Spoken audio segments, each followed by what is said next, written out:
তুমি যাকে ভালোবাসলে না তাকেও কেউ ভালোবাসবে। যাকে ছুঁড়ে ফেলে দিলে অবহেলা দিয়ে তাকেও কেউ জড়িয়ে ধরবে মায়া মিশিয়ে।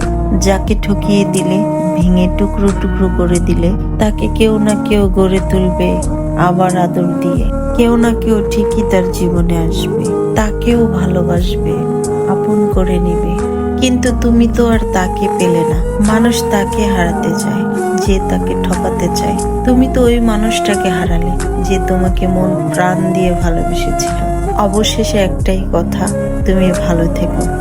কপালে যদি অবহেলা লেখা থাকে তাহলে হাজার চেষ্টা করেও কারো আপন হওয়া যায় না। যে ভালোই বাসলো না তুমি তার হয়ে গেলে, যে ভালোবাসলো তার কাছে তুমি শুধু স্মৃতি হয়েই রইল।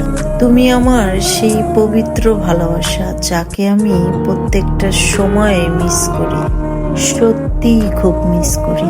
সবচেয়ে বড় ধাক্কা তো আমি তখনই খেয়েছি যখন দেখেছি ওই মানুষটা আমার সাথে অন্যায় করার পরেও তার ভিতরে কোনো অনুশোচনা নেই, বিন্দু মাত্র অপরাধবোধ তার ভিতরে কাজ করেনি। তখন বুঝলাম মানুষ শুধু কথাতেই আপন হয়, বাস্তবে নয়। তাই আর কাউকে আপন বানাতে চাই না, আমি এমনিই ভালো আছি।